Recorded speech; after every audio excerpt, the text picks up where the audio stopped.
Whew. We got some momentum here. We have our Mahomes episode, and then obviously a recap on Mahomes after he won against Lamar. And we posted some fun stuff this week. We got the news posted.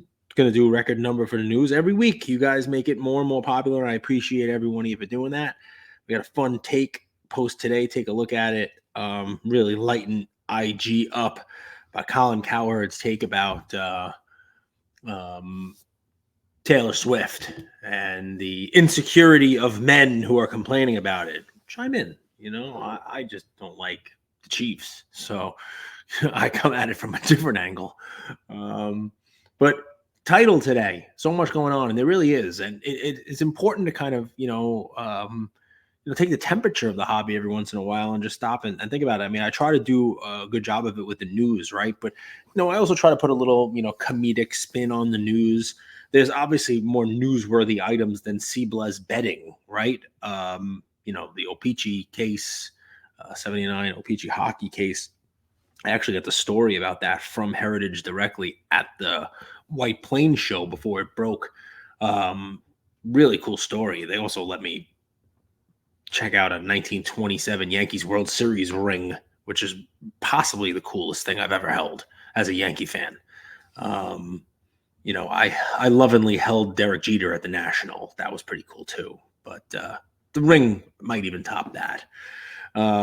But yeah, I mean, it's fun stuff, right? Because sometimes we get caught in the minutia, right? The buy and the sell, and the hey, these people came in and the prices were crazy, and now they're out, and are we even having fun anymore? And do the cards matter? And blah blah blah. I think we're getting over a lot of that hump, and it's important to kind of talk about some of the things that are going on in the hobby that are cool.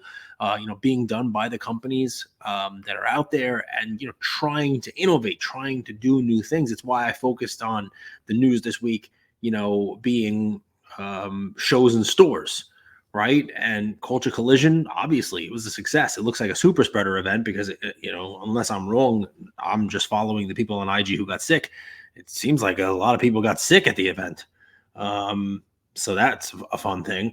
But it looks like it was a success. Come on now. I mean, I've spoken to a lot of people who were there and said that it was a great vibe. I mean, if you know, you know. I was going to abbreviate it, all the vibes, but people said the conversations were different. The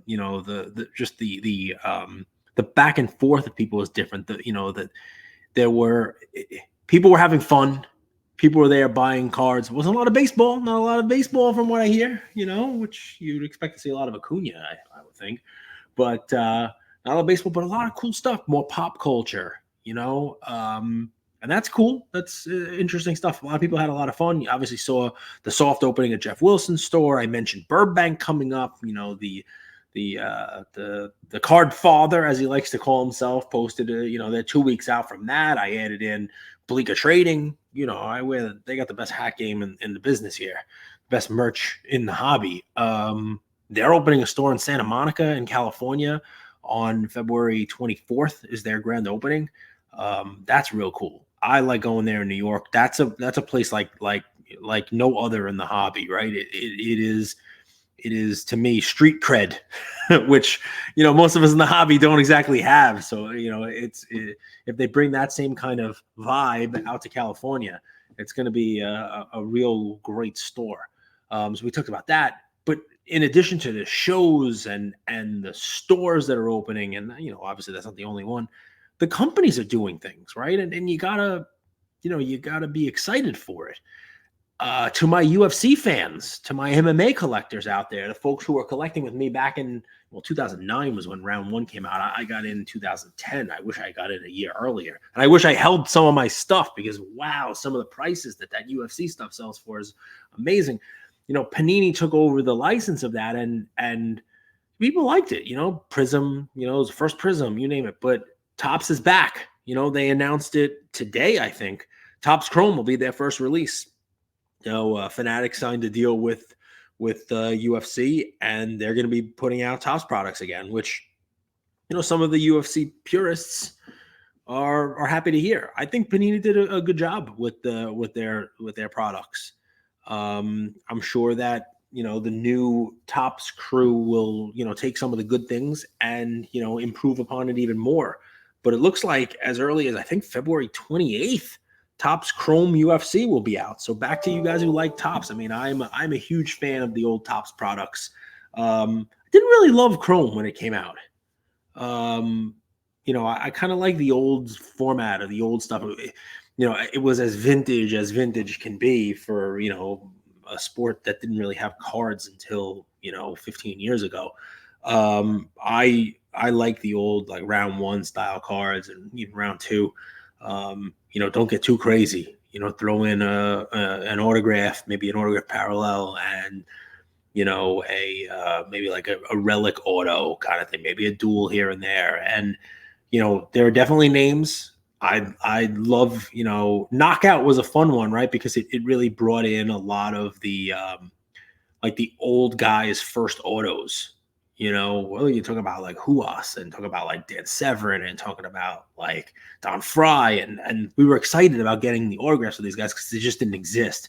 Not so much anymore. I'm curious to see what Topps does to kind of, maybe go out and get some signers that Panini didn't have, and see what kind of stuff they do with their their UFC relationship. One of my favorite cards that were made, I kept some of these because I am Cage. There are Cage relic cards, if you can believe it. Pieces of, the UFC Cage cut up and put in the card. Lesnar has one. I think I have that somewhere. I can show it to you guys. Maybe I'll post it on an IG story. But like cool stuff like that you just don't see. I like that, right? And look, Panini is not just sitting on their hands, right? I mean, Fanatics is doing their thing. Panini, even though they may have lost the UFC, they announced a relationship with the NBA's Rising Star game. I guess they call it sort of like they're sponsoring it, right? So the 2024 NBA Rising Stars game is going to be sponsored by Panini. Trading card companies never really partnered with the NBA All-Star event, so that's a cool thing. And so you think about that, right? Is that separate and apart from the cards that are being made? Obviously, Panini still has the license, but in the going forward, is that a new property? The NBA All-Star event, because they're going to be making packs for the event, so trading cards for the event. And think about this, like instant on-demand cards can be made, right? So Wemby, it's another opportunity for Wemby no autograph cards, and to be basically printed on demand. It's going to be, I like it just because it's another thing that hasn't been done, right? It's another thing that hasn't been done.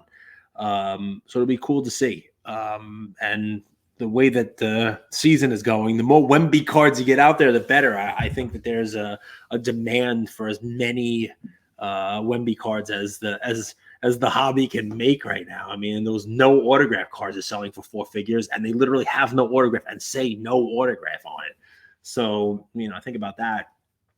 A print to order Wemby is usually probably a good idea. In addition to the cool,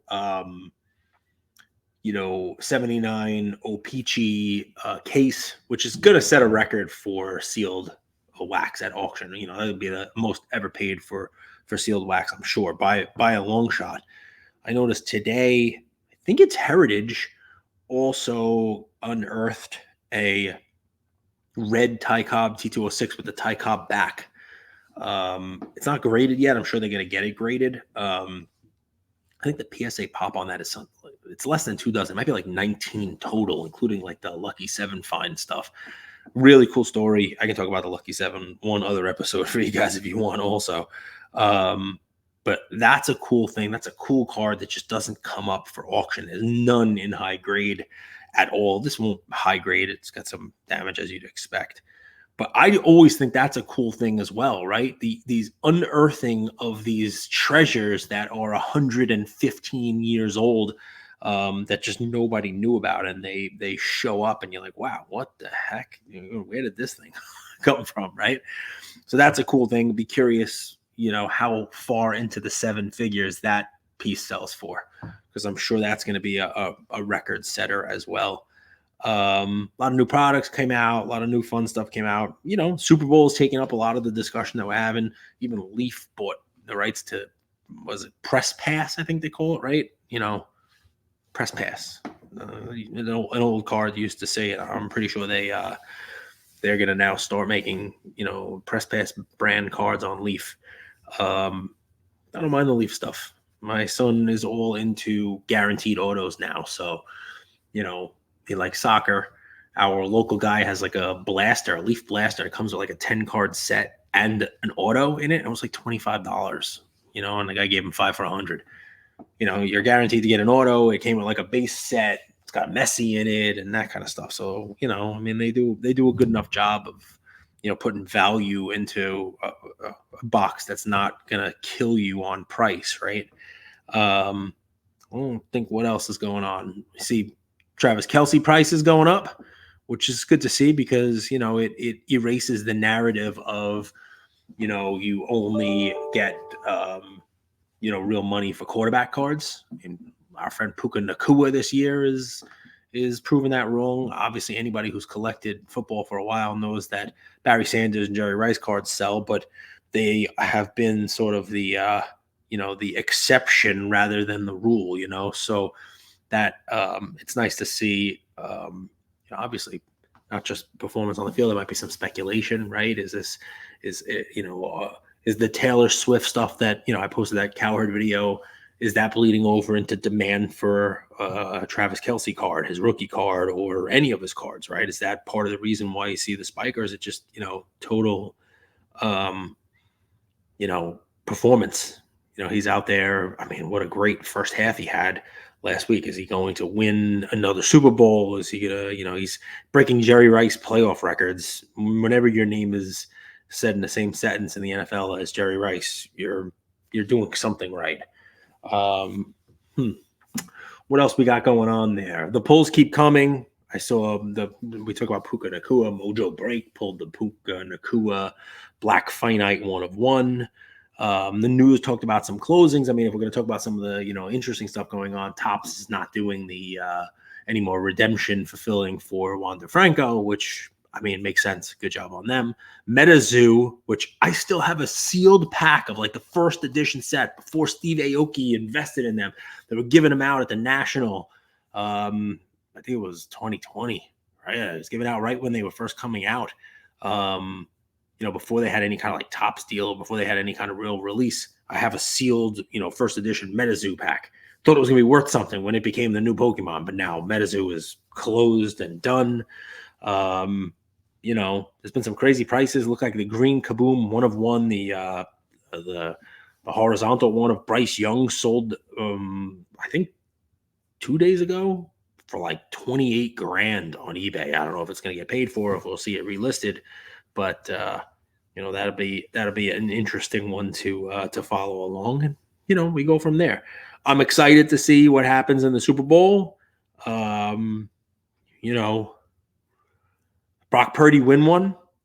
What does that do to Brock Purdy prices? I saw a post the other day that Brock Purdy's entire contract, 4-year contract, is for less money for all 4 years, the NFL contract, than what the Patrick Mahomes 101 sold for. Remember, the Patrick Mahomes card sold for like $4.3 million? Well, Brock Purdy's 4-year contract is like $3.7 million. Think about that for a second. You have a quarterback whose contract is playing, his contract value is worth less than a card of the guy he's playing against. It makes for an interesting matchup, right? It really does. I will tell you my thoughts for the hobby. Purdy winning is not a horrible thing. I mean, I would say that Jared Goff winning would probably have been interesting and probably the worst outcome of the 4 quarterbacks who were there. Mahomes winning is the best thing for the hobby. It just is. You've seen it. You've seen it in the last couple of decades, right? There's always this, this one individual that carries the water. It's Michael Jordan, and Jordan was the greatest for decades, and that was replaced by LeBron James, right? And LeBron's still there carrying the water, and that's your GOAT, and that's your watermark, right? That's your target. Everybody else is going to be the next LeBron. right? And in football, for 2 decades, you had Brady. Before that was Joe Montana, right? And it was Montana was the GOAT. Okay, Brady's the GOAT. It's better to have that GOAT. It's better to have, it's better for the NFL. It's better to chase. It's better to have that rather than to have it all spread around. It's just better price-wise. It's better for, the hobby itself to have that one, GOAT. It grows it, right? So Mahomes, winning a third, 2 in a row, and adding to that, and then everybody else chasing him is good rather than, if Lamar would have won and now you have somebody who's really like a 1A version of Mahomes, 2 MVPs, you got the Super Bowl instead of 2 MVPs and 2 Super Bowls. It's pretty close. There's no separation there. Purdy winning, it's an interesting thing, right? Because I don't think it really puts him anywhere near the category of Mahomes because, he'll be quote unquote a system QB that puts up numbers because of the team that's around him. He will only have won 1 Super Bowl, no MVPs, but it's another QB that's putting up these numbers and putting up these wins.